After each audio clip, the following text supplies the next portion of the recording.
Hi అండి, welcome to my channel. So ఈరోజు వీడియోలో ఏంటంటే నేను నా డైలీ సమ్మర్ మేకప్ లుక్ని చూపిస్తాను గైస్. అంటే నేను ప్రతి మంత్కి నా మేకప్ లుక్ కొత్తవి ట్రై చేస్తూ ఉంటున్నాను. సో ఈరోజు వీడియోలో నేను ఏ టిప్స్ అలాంటివి నేను యూజ్ చేస్తాను అనేది చూపిస్తాను. సో నేను ఏంటంటే గైస్ మాయిశ్చరైజర్, అంటే ఇప్పుడు సమ్మర్ నాది ఆయిలీ స్కిన్ అయిపోతుంది. సపరేట్గా మాయిశ్చరైజర్ అప్లై చేయడం వల్ల ఏంటంటే నా స్కిన్ చాలా జిడ్డుగా అవుతుంది. అందుకని చెప్పి నేను మాయిశ్చరైజర్ని ఫౌండేషన్ని మిక్స్ చేసి ఫేస్ మొత్తం అప్లై చేస్తున్నాను. దీనివల్ల ఏంటంటే ఫేస్కి మంచి మాయిశ్చరైజేషన్ వస్తుంది, యాజ్ వెల్ యాజ్ ఫౌండేషన్ కూడా ఏంటంటే మన స్కిన్ టైప్ లాగా అవుతుంది అనమాట. సో ఒకవేళ మీరు ఫౌండేషన్స్ యూస్ చేస్తున్నారు అండ్ అవి మీ ఫేస్ మీద చాలా కేకీగా కనపడుతున్నాయి, లేకపోతే న్యాచురల్గా కనపడట్లేదు అనుకుంటే మీరు ఒకసారి ఈ టిప్ని ఫాలో అయ్యి చూడండి గైస్. లిటరల్లీ చాలా బాగా వర్క్ అవుతుంది. అండ్ ఈవెన్ మీకు బ్లెండింగ్ కూడా చాలా ఈజీ అయిపోతుంది. మీరు వర్కింగ్ ఉమెన్ అయినా, తొందరగా వెళ్ళాలి రెడీ అవ్వాలనుకున్నా కానీ మీకు ఈ ట్రిక్ అనేది చాలా బాగుంది నిజంగా. అండ్ ఎస్పెషల్గా ఆయిలీ స్కిన్ మరి డ్రై స్కిన్ ఉన్నా కానీ మీకు బాగా సెట్ అవుతుంది.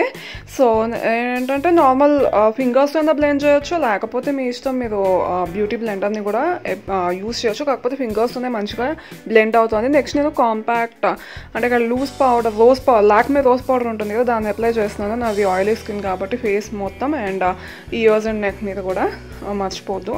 నెక్స్ట్ ఏంటంటే గైస్ నేను ఈ వెట్ అండ్ వైల్డ్ నుండి బ్రౌన్ షేడ్ని తీసుకుంటున్నాను. సో ఇది లైక్ నా డైలీ కలర్ అయిపోయింది అనమాట. అండ్ దాని ఏంటంటే పెద్ద fluffy eye shadow blending brush మీద తీసుకుని నేను మొత్తం అప్లై చేస్తున్నాను అనమాట. లిడ్ మీద, అవుటర్ వీ దగ్గర, క్రీజ్ లైన్ దగ్గరికి, క్రీజ్ పైన, సో మొత్తం అలా అప్లై చేస్తున్నాను మీకు చూపించినట్టు. సో దగ్గరికి ఉండేసరికి ఏంటంటే డార్క్ ఉంటుంది, పైకి వెళ్ళేసరికి ఏంటంటే లైట్గా అవుతుంది ఆ షేడ్ అనేది. నెక్స్ట్ నేను ఐబ్రోస్ని ఫిల్ చేస్తున్నాను గైస్. అది స్విస్ బ్యూటీదే ఐబ్రో పెన్సిల్. సో మీకు ఒకవేళ ఆల్రెడీ థిక్ ఐబ్రోస్ ఉంటే యూజ్ చేయాల్సిన అవసరం లేదు. నావేంటంటే రెండు అన్ఈవెన్ ఉంటాయి ఐబ్రోస్ అనేవి. సో అందుకని చెప్పి కొంచెం ఈక్వల్ చేయడానికి అండ్ డార్క్ చేయడానికి అది నేను అప్లై చేస్తూ ఉంటాను అనమాట. సో బాగుంది గైస్. ఈ మేకప్ అనేది ఎక్కువ టైం ఉంటుంది ఫేస్ మీద, ఎక్కువ ఆయిల్స్ కూడా ప్రొడ్యూస్ చేయకుండా ఉంటుంది అండ్ మంచిగా ఉంది. అండ్ నెక్స్ట్ నేను ఇది కాంటోర్ షేడ్, ఇది మ్యాట్ షేడ్ అనమాట, నికాకి అది నేను నా నోస్ మీద కొంచెం లైట్గా అప్లై చేస్తున్నాను షాడో రావడానికి. నేను చూపించినట్టు నోస్ 2 లైన్స్ లాగా డ్రా చేస్తున్నాను అనమాట, అటు ఇటు ఐబ్రో దాకా కలిపేస్తున్నాను. సో దట్ కొంచెం చూడడానికి సన్నగా కనపడుతుంది. ఈవెన్ డైరెక్ట్గా కూడా, ఫొటోస్లోనే కాదు, ఈవెన్ డైరెక్ట్గా కూడా చాలా బాగుందన్నమాట. సో మీకు కూడా అలాగా లావు నోస్ ఉంటే ఒకసారి మీరు కూడా ఈ ట్రిక్ ట్రై చేసి చూడండి. అంటే bridge of the nose work ఏంటంటే మీకు స్ట్రైట్ ఉన్నట్టు వస్తుంది కాబట్టి కొంచెం ఇల్యూజన్ లాగా క్రియేట్ అవుతుంది.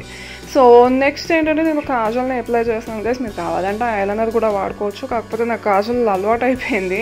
ఐలైనర్ అసలు యూజ్ చేయబుద్ది అవ్వట్లేదు. వరకు ఎప్పుడు నేను ఐలైనర్ యూజ్ చేసేదాన్ని, బట్ ఇప్పుడు కాజల్కి ఎడిక్ట్ అయిపోయాను అనమాట. సో నేను ఇలాగే వింగ్ లైనర్ డ్రా చేస్తాను, ఎందుకంటే నా ఐ షేప్కి వింగ్ లైనర్ అనేది బాగుంటుంది. మీరు మామూలుగా వేరే చూడండి, ఏమైనా నార్మల్గా లైనర్ అప్లై చేస్తే నా కళ్ళ షేప్కి అంత బాగోదు, బట్ వింగ్ లైనర్ కొంచెం సెట్ అయినట్టు అనిపిస్తూ ఉంటుంది నా ఐ షేప్కి అది.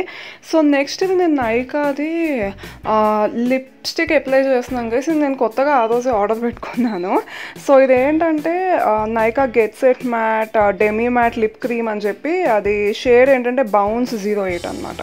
సో నేను యాక్చువల్గా గ్లాస్ ఆర్డర్ చేద్దాం అనుకుని ఇది ఆర్డర్ చేశాను, బట్ బాగానే ఉంది. ఇది అటు ఇటు కాకుండా మధ్యలో ఉంది. అండ్ ఇదే గైస్ నా final look, daily look. So నేను మిమ్మల్ని మళ్ళీ నెక్స్ట్ వీడియోలో కలుస్తాను. ఏంటంటే కేర్, బై సన్ షైన్స్.